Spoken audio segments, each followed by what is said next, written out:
Hello friends, welcome to everyone. देखिए, हम लोग कंट्रोल सिस्टम सब्जेक्ट में एक टॉपिक हम लोग को बच गया है पढ़ने के लिए, कंट्रोल सिस्टम कंपोनेंट यूनिट 4। तो इसके बारे में आज हम लोग डिटेल एनालिसिस करेंगे। कंट्रोल सिस्टम कंपोनेंट क्या है और इसमें कौन कौन से डिवाइस के बारे में पढ़ना है हमको, उसके बारे में जिक्र किया जाएगा। सबसे पहले तो इंट्रोडक्शन में हम लोग पढ़ते हैं कि कंट्रोल सिस्टम कंपोनेंट है क्या या किसको कहेंगे।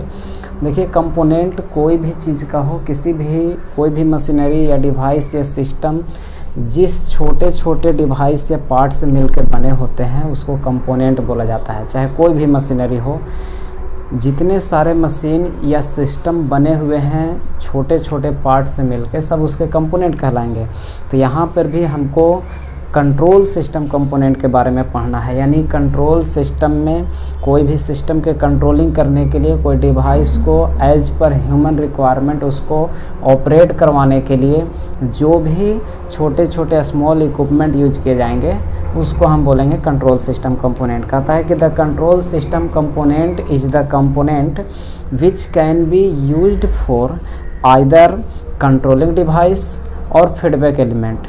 या तो हम सिस्टम को कंट्रोल करने के लिए उसका यूज करेंगे या फिर फीडबैक एलिमेंट के रूप में यूज करेंगे, उसी को बोलेंगे हम control system component.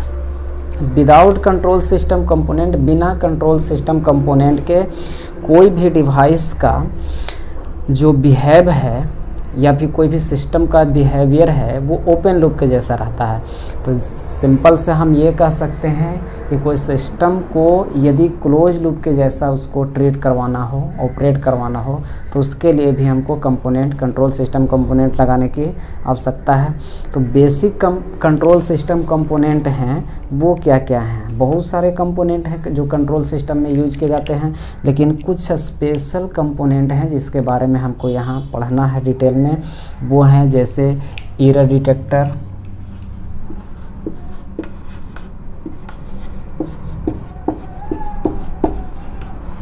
Error detector के बारे में पढ़ना है, एक्चुएटर,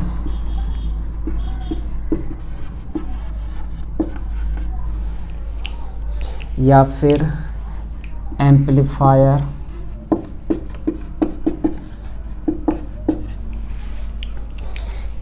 और फीडबैक सिस्टम।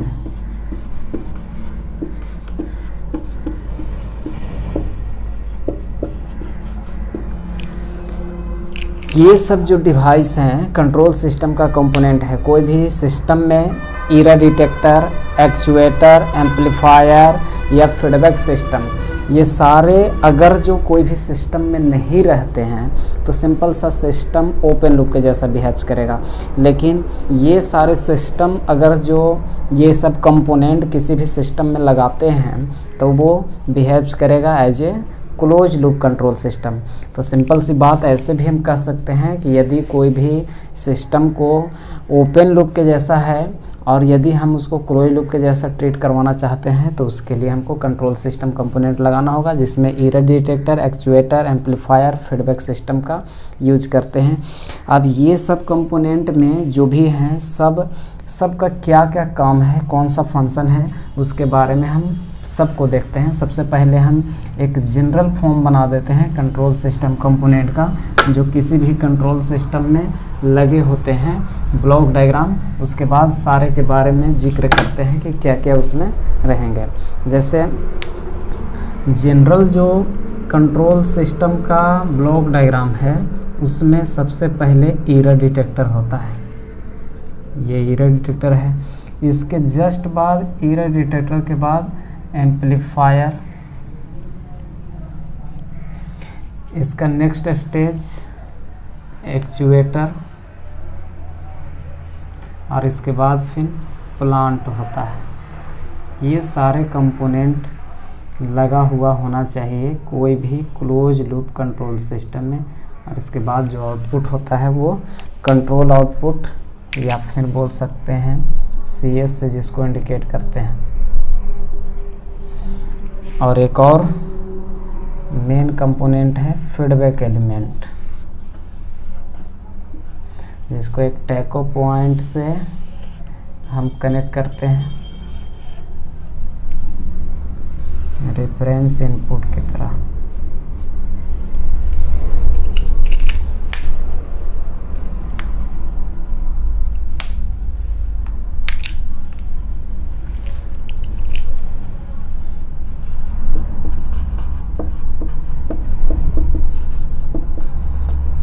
एम्पलीफायर या फिर इसको कंट्रोलर भी बोल सकते हैं, एम्पलीफायर या कंट्रोलर। उसके बाद अगला एक्चुएटर और प्लांट।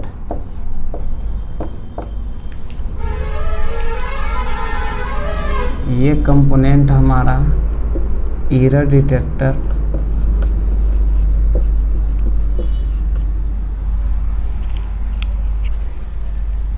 या फिर इसी को कंपैरेटर भी बोला जाता है। रेफरेंस इनपुट इसको RS से इंडिकेट किया जाता है और ये फीडबैक सिस्टम या फिर फीडबैक एलिमेंट भी बोल सकते हैं इसको। तो मेनली रूप से कंट्रोल सिस्टम में ये इतने सारे डिवाइस लगे होते हैं, एरर डिटेक्टर या कंपैरेटर, एम्पलीफायर या फिर उसको कंट्रोलर बोल सकते हैं, एक्चुएटर और उसके बाद फिर प्लांट। तो सबका क्या क्या काम है, सबसे पहले हम देखते हैं एरर डिटेक्टर के बारे में कि एरर डिटेक्टर क्या है, किस लिए इसको यूज़ किया जाता है। तो कह रहा है कि error detector is a component which compare the actuating signal with reference signal. यानी कहने का मतलब है कि एरर डिटेक्टर एक ऐसा कंपोनेंट है जो एक तरह से बोले कि आउटपुट सिग्नल और रेफरेंस इनपुट ये दोनों को कंपेयर करता है, कंपैरिजन करता है। That is error signal. Error detector एक ऐसा डिवाइस है जो मेजर करता है डेविएशन को, किसके किसके बीच डेविएशन, डिफरेंस भी बोल सकते हैं। रेफरेंस इनपुट और आउटपुट सिग्नल के बीच क्या डिफरेंस है, वो दोनों को बीच कंपैरिजन करता है। अगर जो फीडबैक का नेचर हो सकता है, फीडबैक के बारे में, फीडबैक पॉजिटिव या निगेटिव दोनों हो सकता है, जिसको पॉजिटिव फीडबैक को रीजनरेटिव फीडबैक बोलते हैं और निगेटिव फीडबैक को डीजनरेटिव फीडबैक बोलते हैं। तो फीडबैक रीजनरेटिव हो सकता है या डीजनरेटिव हो सकता है, उसके अनुसार रेफरेंस इनपुट से कंपैरिजन करके और ये सिग्नल बनाता है जिसको बोलते हैं हम एरर सिग्नल। यानी कंपैरेटर का काम है कि दो सिग्नल, और इसमें भी कौन कौन सा सिग्नल, रेफरेंस इनपुट और कंट्रोल आउटपुट फीडबैक सिग्नल वाला, दोनों को कंपैरिजन करता है और कंपैरिजन करके या तो उसका दोनों का डिफरेंस करे या फिर यदि पॉजिटिव रहेगा, फीडबैक सिग्नल पॉजिटिव रहेगा तो दोनों का समेशन भी करेगा। तो कंपैरेटर का यही काम है। मेनली रूप से फीडबैक नेगेटिव होता है, हम लोग जितने भी सिस्टम बनाते हैं सारे में कंट्रोल सिस्टम में नेगेटिव फीडबैक का ज़्यादातर यूज करते हैं। तो कंपैरेटर का काम है दो सिग्नल को कंपैरिजन करना और दोनों का डिफरेंस करके एरर सिग्नल जनरेट करना, यही काम है कंपैरेटर का। नेक्स्ट स्टेज अगला आता है एम्पलीफायर या कंट्रोलर बोलें तो जनरली कंट्रोल सिस्टम जो है वो जितने सिग्नल पर काम करता है वो सिग्नल मेनली रूप से इनपुट के द्वारा नहीं मिलता है, वीक सिग्नल मिलता है। तो एम्पलीफायर का काम है कि जितना सिग्नल इसको इनपुट से मिल रहा है, प्लांट को जितना चाहिए उसको और एम्पलीफाई करता है, वीक सिग्नल को स्ट्रॉन्ग सिग्नल में कन्वर्ट करता है। एम्पलीफायर का मेनली रूप से काम है कि लो एम्पलीट्यूड या वीक सिग्नल को हाई सिग्नल में बढ़ाना, यानी सिग्नल के स्ट्रेंथ को बढ़ाना, मजबूत करना। कह रहा है कि it is the next stage of error detector. Error detector के जस्ट अगला स्टेज जो है वो है amplifier. Generally the error signal will be weak signal. जो भी एरर सिग्नल कंपैरेटर के द्वारा जनरेट किया जाता है वो वीक सिग्नल रहता है, कमज़ोर रहता है, तो इसको एम्पलीफाई करता है। So it has to be amplified. इसलिए इसको क्या किया जाता है, हमको कि एम्पलीफाइड करना होता है, उसका आवर्धित करना होता है, यानी बढ़ाना होता है, उसका स्ट्रेंथ को बढ़ाना होता है। तो उसके लिए हम एम्पलीफायर का यूज करते हैं। कह रहा है कि देन एम्पलीफायर जो है वो सिग्नल को मॉडिफाइड करता है बेटर कंट्रोल एक्शन के लिए। तो most of the control system में हम लोग एम्पलीफायर के रूप में जो यूज करते हैं वो उसमें, या फिर बोले कंट्रोलर के रूप में, तो कंट्रोलर के रूप में आप लोग प्रीवियस सेमेस्टर में पढ़े होंगे 5th सेमेस्टर में, controller, proportional controller, integral controller, proportional derivative controller, या फिर PID proportional integral derivative controller होता है। तो ये सब कंट्रोलर का एग्जाम्पल है, proportional controller, integral controller, derivative controller, proportional derivative controller, proportional integral controller और प्रोपोर्शनल इंटीग्रल डेरिवेटिव कंट्रोलर। तो ये सब कंट्रोलर का टाइप है जो कि जनरली यूज किया जाता है कंट्रोलर या एम्पलीफायर के रूप में, और इसका मेनली रूप से काम है कि जो एरर सिग्नल वीक्स रहता है उसको मॉडिफाइड करके और उसके स्ट्रेंथ को बढ़ाता है, ताकि जो प्लांट को जितना स्ट्रेंथ का सिग्नल चाहिए, जैसे हम लोग बहुत सा एग्जांपल में देखते हैं कि ऐसे हम लोग कोई चीज़ डिवाइस को चला रहे हैं तो जितना उसको वोल्टेज चाहिए उतना नहीं मिल पाता है, तो हम लोग क्या करते हैं, स्टेबलाइज़र का यूज़ करते हैं, उससे वोल्टेज को इम्प्रूव कर लेते हैं। या फिर कोई कॉइल है, कोई डिवाइस है, वो उतना में इग्निट नहीं हो रहा है, उतना में उसका ऑपरेशन नहीं हो रहा है, तो चौक कॉइल का यूज़ करके और हम लोग उसके इंडक्टेंस को बढ़ा देते हैं। इस तरह से जैसे फ़ैन है तो और ज़्यादा जितना उसको चार्ज चाहिए उतना नहीं है तो उसके लिए कंडेंसर का भी यूज़ करते हैं। यानी हमको कहने का मतलब है कि जो वीक सिग्नल है, जितना पर सिस्टम काम नहीं कर सकता है उसको एम्पलीफाई करने की आवश्यकता होती है, तो एम्पलीफाई करने के लिए ही एम्पलीफायर का यूज़ किया जाता है या फिर कंट्रोलर का यूज़ किया जाता है। और उसमें मेनली रूप से जनरली हम लोग proportional integral derivative, proportional derivative, proportional integral and proportional integral derivative controller का ज़्यादातर यूज करते हैं। नेक्स्ट स्टेज, अगला स्टेज है कंट्रोलर के जस्ट बाद वाला एक्चुएटर। तो एक्चुएटर क्या है? एक्चुएटर का मेनली वर्क है एक्चुएटिंग क्वांटिटी प्रोड्यूस करना। एक्चुएटिंग क्वांटिटी किसको बोलते हैं? तो जिस सिग्नल पर जो सिस्टम काम करता है, कोई भी सिस्टम जिस सिग्नल पर काम करता है, जिसमें चेंजिंग होने से वर्क करता है, अपना फंक्शन करता है, उसको बोलते हैं एक्चुएटिंग क्वांटिटी। जैसे यदि कोई सिस्टम वोल्टेज में चेंजिंग होने से या वोल्टेज के थ्रू ऑपरेट होता है, हाई वोल्टेज के थ्रू ऑपरेट होता है, तो उसके लिए वोल्टेज हो जाएगा एक्चुएटिंग क्वांटिटी। यदि जैसे फ्यूज है तो फ्यूज करंट से ऑपरेट होता है, हाई करंट आता है तो फ्यूज के लिए एक्चुएटिंग क्वांटिटी करंट होगा। यदि कोई ऐसा डिवाइस जो फ्रीक्वेंसी में चेंजिंग होने से काम करता है तो वो फ्रीक्वेंसी उसके लिए एक्चुएटिंग क्वांटिटी होगा। यानी जो सिस्टम जिस क्वांटिटी पर काम करेगा उस क्वांटिटी को हम बोलेंगे एक्चुएटिंग क्वांटिटी। और एक्चुएटर का काम है एक्चुएटिंग क्वांटिटी जनरेट करके देना, जो प्लांट को या सिस्टम को चलने के लिए जितना सिग्नल की आवश्यकता है, जैसा सिग्नल की आवश्यकता है वैसा सिग्नल एक्चुएटर का काम है, एक्चुएटर प्रोड्यूस करके उसको देता है। कह रहा है कि actuator is the next stage of controller और एम्पलीफायर। कंट्रोलर या एम्पलीफायर के जस्ट बाद का एक्चुएटर है, which converts the output of controller to the required form of energy. Controller का आउटपुट जो है उसको प्लांट का जैसा रिक्वायरमेंट है उस फॉर्म ऑफ एनर्जी में ये कन्वर्ट कर देता है एक्चुएटर।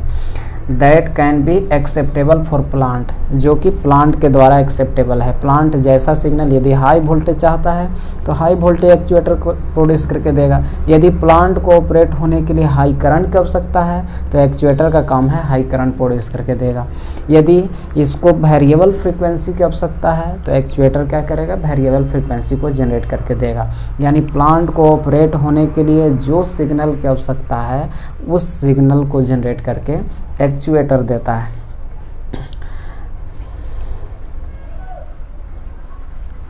सिंपल बोल सकते हैं कि actuator is a device which provides the actuating quantity for the operation of plant. Plant के ऑपरेशन के लिए एक्चुएटिंग क्वांटिटी प्रोवाइड करता है। इसके बाद नेक्स्ट कंट्रोल आउटपुट, यहाँ CS मिलेगा। और नेक्स्ट स्टेज एक बच गया है और हमारा फीडबैक सिग्नल। तो फीडबैक के बारे में आप लोग जानते ही हैं कि फीडबैक सिस्टम जो है वो क्या करता है। तो इसका क्या करेगा कि आउटपुट को सैंपल करता है। मेनली रूप से काम है कि the feedback system samples the output to produce a feedback signal which is proportional to output. Output के प्रोपोर्शनल आउटपुट जैसा यहाँ मिल रहा है उसके जैसा यहाँ एक सिग्नल जनरेट करता है फीडबैक सिस्टम, जो कि कंपैरेटर को दिया जाता है। और सेम कहने का मतलब कि फीडबैक एलिमेंट का ये भी काम है कि आउटपुट जिस फॉर्म में, आउटपुट चाहे जो फॉर्म में हो, वेलोसिटी में हो, डिस्प्लेसमेंट में हो या इलेक्ट्रिकल करंट के रूप में हो, ये आउटपुट को कन्वर्ट कर देता है उस फॉर्म में जिस फॉर्म में इनपुट है। जैसे सिंपल बोलें कि यदि एक मोटर है तो मोटर तो यहाँ मैकेनिकल एनर्जी देगा, तो मैकेनिकल एनर्जी को ही हम फिर से इनपुट में नहीं दे देंगे, उसको उतना प्रोपोर्शनल, जितना मात्रा में मैकेनिकल एनर्जी प्रोड्यूस हो रहा है उतना मात्रा में उसके इक्विवेलेंट इलेक्ट्रिकल एनर्जी ये प्रोड्यूस करेगा और तब ये इनपुट को देगा। जैसे सिंपल हम लोग एक पढ़ते हैं, जैसे टरबाइन होता है, तो टरबाइन में हम लोग स्टीम देते हैं। टरबाइन में क्या देते हैं, इस पर टरबाइन के ब्लेड पर स्टीम अगर जो देते हैं, और फिर जो भी स्टीम वर्क डन करने के बाद आता है उसको कंडेंसेट करते हैं, तब फिर उसको मतलब सर्कुलेट करते हैं रैंकाइन साइकिल में, जैसे आप लोग भी जानते हैं। ऐसा नहीं कि स्टीम यहाँ वर्क किया और वर्क करने के बाद जो स्टीम आया उसी स्टीम को फिर से दोबारा अप्लाई करते हैं, ऐसा नहीं करते हैं।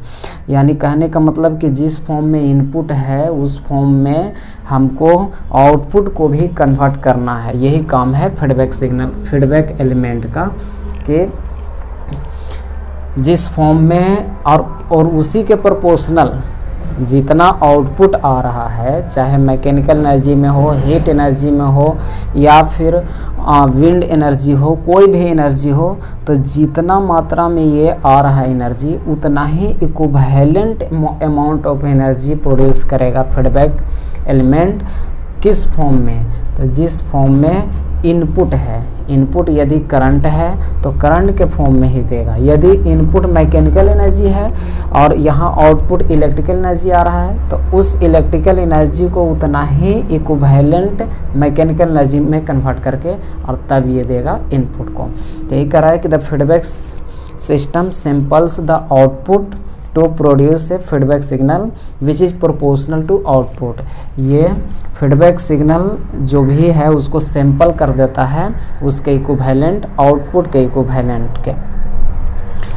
It also converts the output variable into another suitable variable such as displacement, pressure or voltage so that it can be used to compare with reference input.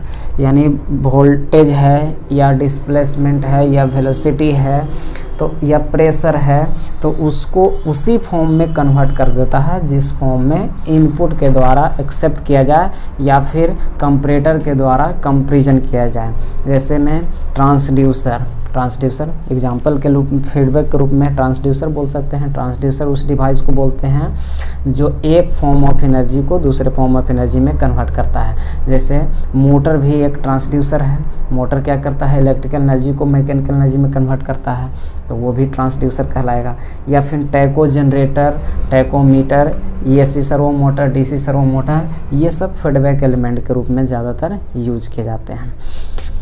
तो ये सारे कंपोनेंट्स थे कंट्रोल सिस्टम। और प्लांट के बारे में, तो plant तो सिर्फ प्लांट उसको कहेंगे जो सिस्टम को हमको कंट्रोल करना है। जैसे यदि एक मोटर का स्पीड को कंट्रोल करने के लिए इतना सारा लगाए हैं डिवाइस, तो प्लांट के रूप में हमारा मोटर होगा। यदि जनरेटर के ऑपरेशन को कंट्रोल करने के लिए इतना सारा कंपैरेटर, एम्पलीफायर, एक्चुएटर लगाए हैं, तो फिर प्लांट कहने का मतलब सिंपल मशीनरी है। जिस मशीनरी का ऑपरेशन, मतलब जिस मशीनरी को ऑपरेट करवा रहे हैं हम एज ए क्लोज लूप, उसको हम बोलेंगे प्लांट।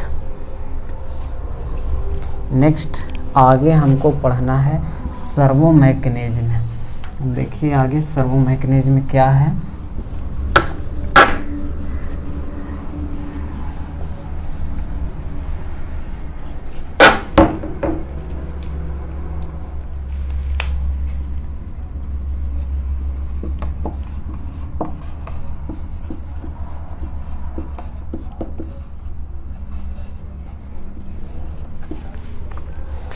सर्वो मैकेनिज्म ये दो वर्ड से मिलकर बना हुआ है, सर्वो प्लस मैकेनिज्म।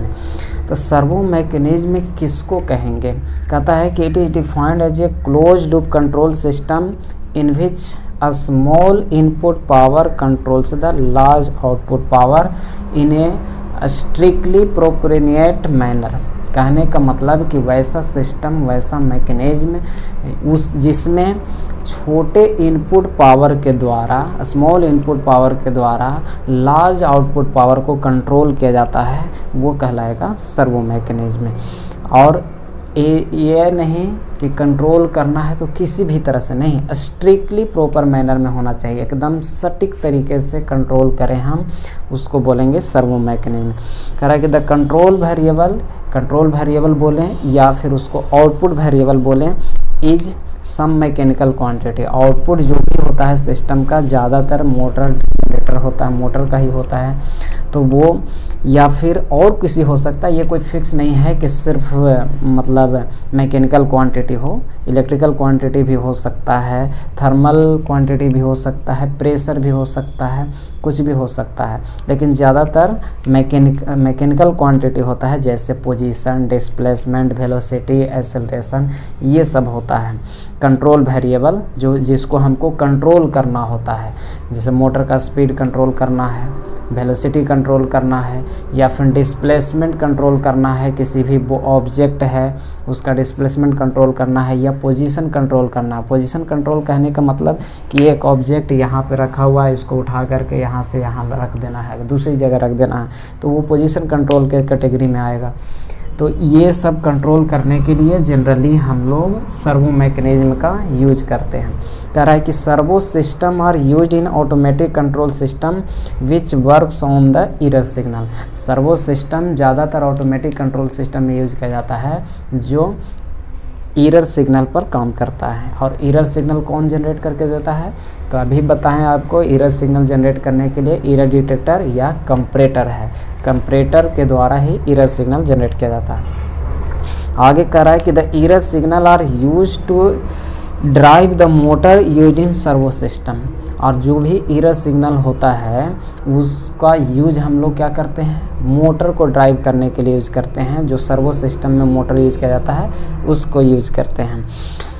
फिर आगे कह रहा है कि जो भी सर्वो मैकेनिज्म के अंदर मोटर यूज किए जाते हैं उसको सर्वो मोटर कहा जाता है। पहले सर्वो मैकेनिज्म क्या बोले हम आप लोग को? सर्वो मैकेनिज्म बताया गया कि वैसा सिस्टम या वैसा डिवाइस जो या फिर वैसा मैकेनिज्म जिसमें स्मॉल इनपुट पावर के द्वारा लार्ज आउटपुट पावर को कंट्रोल किया जाता है उसको सर्वो मैकेनिज्म बोलते हैं। और सर्वो मैकेनिज्म में जनरली जो मोटर यूज किया जाता है उसको सर्वो मोटर यूज बोलते हैं। तो सर्वो मोटर हो सकता है एसी सर्वो मोटर भी हो सकता है, डीसी सर्वो मोटर भी हो सकता है, या फिर और अलग अलग तरीके के मोटर भी हो सकते हैं। तो हमको मेनली रूप से इसमें सर्वो मैकेनिज्म में पढ़ना है सर्वो मोटर के रूप में, यानी जो मोटर छोटे इनपुट पावर के द्वारा बड़े इनपुट आउटपुट पावर को कंट्रोल करने के लिए यूज किए जाते हैं उसके लिए यूज करेंगे। तो अब हम देखते हैं सर्वो मोटर हमको मेनली रूप से कह रहा है कि सर्वो मैकेनिज्म के अंदर जो मोटर यूज होता है उसको सर्वो मोटर बोलेंगे। और सर्वो मोटर के बारे में ही हमको पढ़ना है, एसी सर्वो मोटर और डीसी सर्वो मोटर। कह रहा है कि servo motor usually drive A final control element. जो सर्वो मोटर होता है जो फाइनली कंट्रोलिंग, जो वास्तविकता में ऑपरेशन को कंट्रोल करता है कोई भी मशीनरी के, उस फाइनल कंट्रोल एलिमेंट को ड्राइव करने के लिए यूज किया जाता है। These motors are coupled to the output shaft. जो आउटपुट है फाइनली उस शाफ्ट से कनेक्ट रहता है। That is load through gear train for power matching. Gear train कहने का मतलब विभिन्न प्रकार के चैन, गियर ड्राइव उस सब से कंट्रोल किया जाता है, उसको कनेक्ट किया जाता है आउटपुट के साथ मोटर को। These motors are used to convert electrical signal applied into angular velocity या फिर बोले movement of shaft। तो मोटर, कोई भी मोटर होता है उसका काम यही होता है कि इलेक्ट्रिकल सिग्नल को मैकेनिकल सिग्नल में कन्वर्ट करना, या फिर शाफ्ट में मूवमेंट लाना, या फिर दूसरे शब्दों में वही बोलें कि इलेक्ट्रिकल क्वांटिटी को मैकेनिकल क्वांटिटी में कन्वर्ट करना। यही सर्वो मोटर का मेनली रूप से काम है। मोटर कोई भी हो, सर्वो मोटर में मेनली थोड़ा सा चेंजिंग ये आता है कि ये मोटर जो है उसका कुछ सिंपल मोटर से, जनरल मोटर से या कन्वेंशनल मोटर से कैरेक्टरिस्टिक्स कुछ अलग होता है, स्पेशल होता है। जैसे लीनियर स्पीड, टॉर्क कैरेक्टरिस्टिक्स, थोड़ा सा भी इनपुट में चेंजिंग होने पर आउटपुट बहुत फास्टली चेंज होता है। सेंसिटिविटी बोलें उसका तो हाई होता है। ये सब प्रॉपर्टी होता है। उसका इनर्शिया लो होता है। तो हम अगले टॉपिक में पहले ये भी देख लेते हैं। कभी कभी एग्जाम में ये भी पूछ देता है कि requirement of a good servo motor, एक अच्छे सर्वो मोटर का, यानी सर्वो मैकेनिज्म में जो मोटर यूज करेंगे उसका क्या क्या प्रॉपर्टी हो सकता है। तो हम अगला टॉपिक देखते हैं, रिक्वायरमेंट ऑफ ए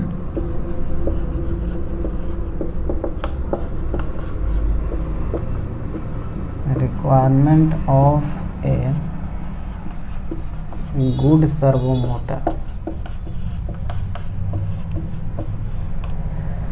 एक अच्छे सर्वो मोटर के अंदर क्या क्या प्रॉपर्टी होना चाहिए, क्या गुण होना चाहिए उसके अंदर जिससे हम क्या करें, उसको कंट्रोल सिस्टम में यूज करें या सिस्टम को कंट्रोलिंग के लिए यूज करें। तो फर्स्ट पॉइंट इसमें यही आता है कि its response should be as fast as possible. First point में आता है कि मोटर का रिस्पॉन्स जो होना चाहिए, रिस्पॉन्स कहें तो आउटपुट, रिस्पॉन्स यानी चेंजिंग जो होना चाहिए, इनपुट में चेंजिंग होने से आउटपुट में चेंजिंग हो, वो एज सुन एज पॉसिबल यानी फास्ट होना चाहिए। फर्स्ट पॉइंट कहता है कि its response should be as fast as possible, जितना ज़्यादा से ज़्यादा हो सके जल्दी से जल्दी उसका रिस्पॉन्स आना चाहिए, यानी आउटपुट आना चाहिए। कब? यदि इनपुट में थोड़ा सा भी वेरिएशन हो तो आउटपुट में चेंजिंग बहुत जल्द होना चाहिए। ये नहीं, एक दूसरे शब्दों में हम बोल सकते हैं कि सेंसिटिविटी हाई होना चाहिए। सेंसिटिविटी डिफाइन होता है change in output with respect to change in input, यानी इनपुट में चेंज होने से आउटपुट में कितना चेंजिंग हो रहा है उसी को हम सेंसिटिविटी बोलते हैं। तो सर्वो मोटर के अंदर भी ये प्रॉपर्टी होना चाहिए कि यदि उसका इनपुट चेंज होता है तो आउटपुट बहुत ही कम समय में चेंज होना चाहिए। कुछ ऐसे सिस्टम भी होते हैं, डिवाइस होते हैं कि इनपुट चेंज किए उसके 5 सेकंड 10 सेकंड के बाद आउटपुट में चेंजिंग आता है, या चाहे तो इंक्रीज कर दें इनपुट को या डिक्रीज कर दें, आउटपुट थोड़े समय तक कांस्टेंट रहता है, उसके बाद चेंजिंग होता है। तो वैसा प्रॉपर्टी नहीं होना चाहिए। जैसे ही इनपुट में थोड़ा सा भी वेरिएशन हो, माइनर वेरिएशन हो, आउटपुट में चेंजिंग होना चाहिए, तब जैसे कि उसका कहा जाएगा कि एक सर्वो मोटर अच्छा सर्वो मोटर है। क्योंकि मेनली रूप से हम सर्वो मोटर को फीडबैक एलिमेंट के रूप में यूज करते हैं। तो यदि सिस्टम का आउटपुट में चेंजिंग होता है और ये सर्वो मोटर के आउटपुट में चेंजिंग नहीं होगा तो फिर रिफरेंस इनपुट के साथ कंपैरिजन उतना मात्रा में उतना फास्टली नहीं होगा और सिस्टम का कंट्रोलिंग सही से नहीं होगा। तो पहला है कि जो मोटर होना चाहिए, ऐसा मोटर होना चाहिए जिसका रिस्पॉन्स बहुत ही कम समय में चेंज हो सके, फास्टली हो सके। नेक्स्ट कहता है कि inertia of the motor should be as low as possible. Motor बहुत ज़्यादा बल्कि नहीं होना चाहिए, बहुत ज़्यादा हेवी नहीं होना चाहिए, ताकि उसका इनर्शिया ही इतना ज़्यादा हो कि वो सही से वर्क ना कर पाए या फिर अपने मोड को चेंज ना कर सके। जैसे अगर जो मोटर बहुत ज़्यादा भारी रहेगा तो उसका स्पीड कंट्रोल करने में प्रॉब्लम होगा, शाफ्ट हेवी रहेगा। तो इसलिए कहता है कि मोटर का इनर्शिया होना चाहिए वो एज लो एज पॉसिबल, जितना कम से कम होना चाहिए। यही वजह है कि जितने सारे सर्वो मोटर होते हैं वो सब लाइट इन वेट होते हैं, हल्का होते हैं, ताकि अपना पोजीशन को, स्पीड को बहुत फास्टली चेंज करें, स्पीड को इंक्रीज भी कर सके फास्टली और डिक्रीज भी कर सके। इसलिए ये भी प्रॉपर्टी होना चाहिए एक अच्छे सर्वो मोटर के अंदर कि उसका इनर्शिया लो होना चाहिए। नेक्स्ट आगे और सब क्या और कौन सा प्रॉपर्टी होना चाहिए सर्वो मोटर में, तो कह रहा है कि it should have linear torque speed characteristics. Linear torque speed characteristics, ऐसे generally DC servo motor, DC motor में हम लोग जानते हैं torque armature torque, torque equal to होता है 9.55 इंटू EBIA/N।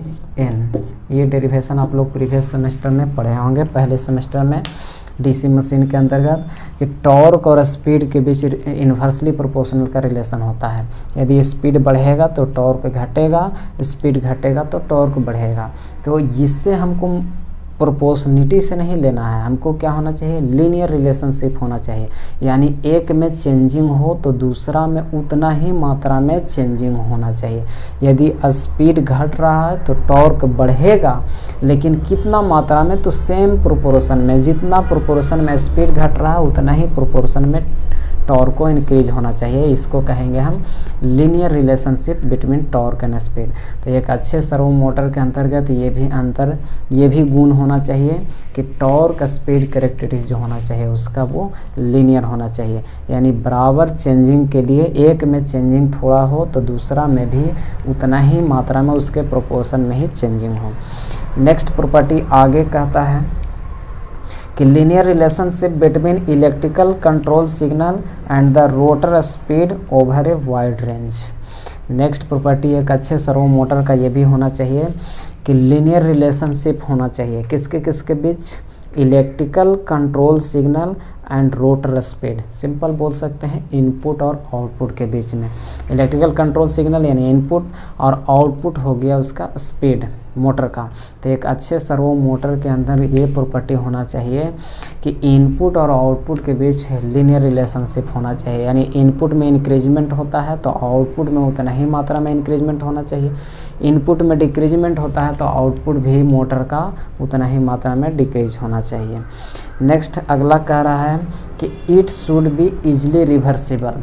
सर्वो मोटर के अंतर्गत ऐसा भी प्रॉपर्टी होना चाहिए कि उसका स्पीड को या फिर डायरेक्शन ऑफ रोटेशन को आसानी से हम रिवर्स कर सकें, चेंज कर सकें। जब रिक्वायरमेंट हो तो उसको क्लॉकवाइज के जैसा भी चलाएं, और फिर यदि हमको ऐसा भी रिक्वायरमेंट हो कि नहीं अब मोटर को रिवर्स डायरेक्शन में ऑपरेट करना हो तो रिवर्स डायरेक्शन में भी वो चल सके, ऐसा प्रॉपर्टी होना चाहिए। तब हम कहेंगे कि एक सर्वो मोटर अच्छा है, हमारे लिए यूजफुल है। नेक्स्ट और भी प्रॉपर्टी होना चाहिए, जैसे मैं कह रहा है कि its operation should be stable without any oscillation और ओवरशूट। मोटर का ऑपरेशन होना चाहिए वो स्टेबल होना चाहिए, वाइब्रेटिंग नहीं होना चाहिए, फ्लक्चुएटिंग करने वाला नहीं होना चाहिए कि कभी अपने आप बढ़ जा रहा है कभी घट जा रहा है, ऐसा नहीं। यदि कांस्टेंट इनपुट मिल रहा है उसको तो कांस्टेंट आउटपुट देने वाला होना चाहिए। यानी ऑक्सीलेशन प्रूफ होना चाहिए, मोटर का आउटपुट वेरिंग नहीं होना चाहिए। नेक्स्ट कह रहा है कि the motor should withstand frequently starting operation. ऐसा भी होना चाहिए कि मोटर को जैसे ही इनपुट दें वो फ्रीक्वेंटली स्टार्ट हो जाए, बहुत कम समय में स्टार्ट हो जाए, जितना जल्द से जल्द अपने नॉर्मल स्पीड में, रेटेड स्पीड में आ जाए। ऐसा नहीं कि मोटर में इनपुट दिए तो बहुत लंबे समय के बाद वो नॉर्मल कंडीशन को इस्टेब्लिश कर रहा है, वैसा भी प्रॉपर्टी नहीं होना चाहिए। तो ये सब ही प्रॉपर्टी है मोटर के अंदर जो उसको अलग करता है कन्वेंशनल मोटर से सर्वो मोटर को। कन्वेंशनल मोटर में ज़्यादातर ये सब प्रॉपर्टी नहीं होता है कि लीनियर रिलेशनशिप बहुत ज़्यादा हो या इनपुट में चेंजिंग हो तो आउटपुट बहुत फास्टली चेंज हो, इनर्शिया लो हो। कन्वेंशनल में नहीं होता है, इसी वजह से सर्वो मोटर का अलग एक नाम ही दिया गया है कि जिस मोटर के अंतर्गत ये सारा प्रॉपर्टी होगा उसी को हम यूज करेंगे कंट्रोल सिस्टम के अंतर्गत सर्विंग पर्पस से। तो ये टॉपिक आपका इम्पोर्टेंट था कि कोई भी सर्वो मोटर के अंतर्गत क्या क्या प्रॉपर्टी होगा जिससे वो एक अच्छे सर्वो मोटर कहलाएगा। तो सबसे पहले बताएं उसमें कि उसका रिस्पॉन्स फास्ट होना चाहिए, इनर्शिया लो होना चाहिए, लीनियर टॉर्क स्पीड कैरेक्टरिस्टिक्स होना चाहिए, इनपुट और आउटपुट यानी इलेक्ट्रिकल सिग्नल और आउटपुट स्पीड के बीच लीनियर रिलेशन होना चाहिए, ईजिली रिवर्सिबल होना चाहिए, स्पीड उसका, direction of rotation, oscillation proof होना चाहिए, यानी कांस्टेंट इनपुट दें तो कांस्टेंट आउटपुट वो दे, और मोटर को फ्रिक्वेंटली स्टार्टिंग ऑपरेशन का होना चाहिए, यानी मोटर जो है वो बहुत ही कम समय में, जैसे ही इनपुट उसको दिया जाए आउटपुट बहुत जल्दी आ जाए और अपने नॉर्मल स्टेट को इस्टाब्लिश कर ले बहुत ही कम टाइम में, ऐसा उसके अंदर प्रॉपर्टी होना चाहिए। नेक्स्ट आगे हम लोग अब पढ़ेंगे टाइप्स ऑफ सर्वो मोटर। तो सर्वो मोटर का टाइप्स भी कुछ है, जैसे में तो ये सब के आधार पर, इनपुट क्वांटिटी के आधार पर भी सर्वो मोटर को बांटा गया है। तो सर्वो मोटर को सबसे पहले किस कैटेगरी में बांटा गया है देख लेते हैं थोड़ा सा। सर्वो मोटर को इनपुट के आधार पर कह रहा है कि servo motor is classified depending upon the nature of electrical supply. Electrical supply उसमें कैसा दिया जा रहा है, मोटर के अंदर एसी दिया जा रहा है, एसी पावर या डीसी पावर दिया जा रहा है, उसके आधार पर उसका क्लासिफिकेशन किया गया है सप्लाई यूज्ड। तो यदि डीसी सप्लाई देते हैं तो पहला हो जाएगा डीसी सर्वो मोटर, और यदि एसी सप्लाई देते हैं तो एसी सर्वो मोटर। सप्लाई के आधार पर दो तरह के हो गया, एसी सर्वो मोटर और डीसी सर्वो मोटर। अब डीसी सर्वो मोटर को भी, एसी सर्वो मोटर का कोई टाइप्स नहीं है, डीसी सर्वो मोटर को फर्दर क्लासिफाइड किया गया है दो पार्ट में। कैसे? कंट्रोलिंग के आधार पर। जैसे हम लोग जानते हैं कि यदि कोई भी डीसी मोटर को कंट्रोल करना हो या तो उसका डायरेक्शन ऑफ रोटेशन को रिवर्स करना हो, तो हम लोग डायरेक्शन ऑफ रोटेशन कैसे मोटर का रिवर्स करते हैं, या तो फील्ड में करंट का डायरेक्शन को रिवर्स कर दें या आर्मेचर में करंट का डायरेक्शन को रिवर्स कर दें, तब मोटर क्या होता है, रिवर्स डायरेक्शन में रोटेट करता है। यदि दोनों को एक ही साथ चेंज कर दें, यानी फील्ड में करंट का डायरेक्शन भी एक ही साथ चेंज कर दें और आर्मेचर में करंट का डायरेक्शन को भी चेंज कर दें, तो मोटर के डायरेक्शन ऑफ रोटेशन में कोई चेंजिंग नहीं आता है। तो दो तरह से हम इसको कंट्रोल कर सकते हैं। कंट्रोलिंग के आधार पर डीसी सर्वो मोटर को फर्दर क्लासिफाइड किया गया है। एक है यदि फील्ड साइड से कंट्रोल करते हैं तो field control DC servo motor,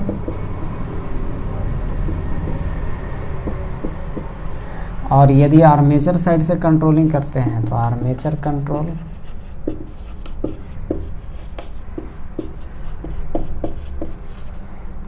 DC servo motor.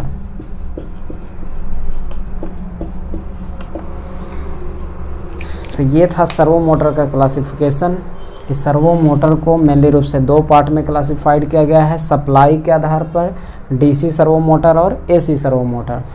फिर डीसी सर्वो मोटर को, एसी सर्वो मोटर का कोई टाइप नहीं है, डीसी सर्वो मोटर को कंट्रोलिंग के आधार पर किस साइड से कंट्रोल कर रहे हैं, आर्मेचर साइड से यदि कंट्रोल करेंगे तो armature control DC servo motor, यदि फील्ड साइड से कंट्रोल करेंगे तो field control DC servo motor कहलाएगा। अब सबसे पहले हम लोग डीसी सर्वो मोटर के बारे में पढ़ेंगे कि डीसी सर्वो मोटर क्या है। कहता है कि डीसी सर्वो मोटर जो है वो मोर और less same as a normal DC motor.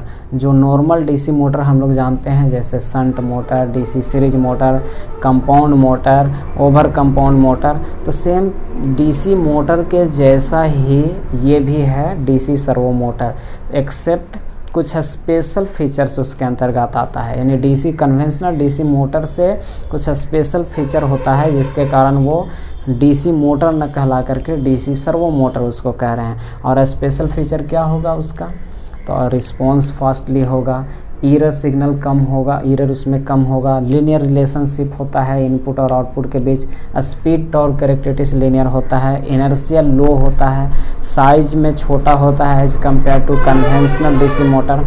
यानी इधर नॉर्मल डीसी मोटर जो होते हैं परंपरागत डीसी मोटर उससे साइज में छोटा होता है और हाई स्पीड से ऑपरेट होता है, लो इनर्शिया का होता है। तो ये सब प्रॉपर्टी होता है डीसी मोटर में। बाकी सारे ऑपरेशन या वर्किंग प्रिंसिपल सारा सेम होता है जैसा कन्वेंशनल डीसी मोटर का होता है। जैसे डीसी शंट मोटर का जो वर्किंग प्रिंसिपल है, वर्किंग प्रिंसिपल क्या है कि जब कोई किसी करंट कैरिंग कंडक्टर को किसी मैग्नेटिक फील्ड में रखा जाता है तब उस पर फोर्स एक्सपीरियंस होता है, फोर्स लगता है। लॉरेंस के लॉ के आधार पर जो फोर्स का मैग्नीट्यूड दिया जाता है F=BIL न्यूटन से। तो सेम यहाँ पर भी वही प्रिंसिपल अप्लाई होंगे जो डीसी मोटर के अंतर्गत होते हैं। कह रहा है कि DC servo motor behaves like a mechanical transducer. DC servo motor एक मैकेनिकल ट्रांसड्यूसर के जैसा बिहेव्स करता है। अब ट्रांसड्यूसर आपको पहले बताए हैं कि ट्रांसड्यूसर एक ऐसा इक्विपमेंट है या डिवाइस है जो वन फॉर्म ऑफ एनर्जी को अनदर फॉर्म ऑफ एनर्जी में कन्वर्ट करता है। जैसे डीसी ये बोलें कि मैकेनिकल ट्रांसड्यूसर है तो जो क्या करेगा, डीसी वोल्टेज को मैकेनिकल एनर्जी में, मैकेनिकल सिग्नल या फिर एंगुलर डिस्प्लेसमेंट में कन्वर्ट करता है। कौन? DC servo motor. ऐसे सारा मोटर का यही प्रिंसिपल है कि इलेक्ट्रिकल एनर्जी को मैकेनिकल एनर्जी में कन्वर्ट करता है। आगे फिर और डीसी सर्वो मोटर के बारे में जाने तो कह रहा है कि all DC servo motor are essentially separately excited. जितने सारे डीसी सर्वो मोटर होते हैं वो ज़्यादातर सेपरेटली एक्साइटेड होते हैं। और सेपरेटली एक्साइटेड ही क्यों रखा जाता है, उसको सेल्फ एक्साइटेड क्यों नहीं बनाया जाता है?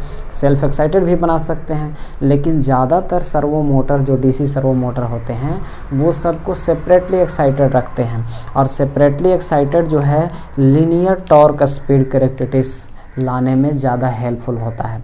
अगर जो आप मोटर पढ़े होंगे सिंपल कैरेक्टरिस्टिक्स तो उसमें भी पढ़े होंगे कि सेपरेटली एक्साइटेड डीसी मोटर होते हैं उसका टॉर्क स्पीड कैरेक्टरिस्टिक्स लीनियर होता है।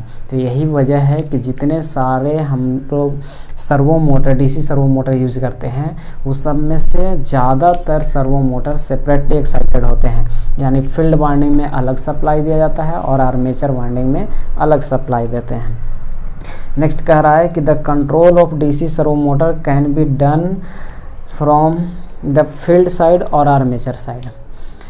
डीसी सर्वो मोटर का जो स्पीड कंट्रोल है या फिर बोलें कि उसका टॉर्क को कंट्रोल करना हो तो वो दोनों तरह से हम कर सकते हैं, या तो फील्ड साइड से, फील्ड सर्किट में चेंजिंग करके, फील्ड सप्लाई को चेंजिंग करके, या फिर आर्मेचर सप्लाई से चेंजिंग करके।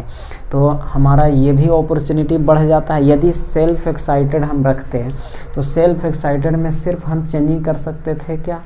ज़्यादातर ऐसा, मतलब कि यदि सप्लाई वोल्टेज को चेंजिंग करते हैं तो फील्ड में भी चेंजिंग होता, आर्मेचर में भी चेंजिंग होता, दोनों को अलग अलग स्वतंत्र रूप से ऑपरेट नहीं कर सकते थे। तो ये भी वजह है कि हम लोग ज़्यादातर सर्वो मोटर को सेपरेटली एक्साइटेड रखते हैं ताकि हम फील्ड साइड से भी उसको कंट्रोल कर सकें और आर्मेचर साइड से भी कंट्रोल कर सकें। अब इसके आधार पर, कंट्रोलिंग के आधार पर दो सर्वो मोटर है, field control DC servo motor और एक armature control DC servo motor. तो field control DC servo motor और armature control DC servo motor को हम नेक्स्ट वीडियो में देखेंगे, जिसमें इसका field control DC servo motor को पढ़ना है हमको इसमें deeply. Field control DC servo motor क्या है, या फिर जो हम कंट्रोल करें तो उसका ट्रांसफ़र फंक्शन निकालने के लिए ज़्यादातर एग्ज़ाम में पूछा जाता है। ट्रांसफ़र फंक्शन उसका निकाला जाएगा और ट्रांसफ़र फंक्शन निकालने के बाद हम उसका ब्लॉक डायग्राम बनाएंगे, जिससे हमको पता चलेगा कि field control DC servo motor open loop जैसा बिहेव्स करता है या क्लोज लूप जैसा बिहेव्स करता है, या फिर armature control DC servo motor open loop के जैसा बिहेव्स करेगा या कंट्रोल लूप के जैसा, सिस्टम के जैसा बिहेव्स करेगा। तो field control DC servo motor open loop control system के जैसा बिहेव्स करता है और armature control DC servo motor है वो क्लोज लूप कंट्रोल सिस्टम के जैसा बिहेव्स करता है। ये ऑब्जेक्टिव के लिए याद रखिएगा, आपको ऑब्जेक्टिव में ये चीज़ पूछता है। तो नेक्स्ट वीडियो में हम लोग देखेंगे field control DC servo motor और armature control DC servo motor.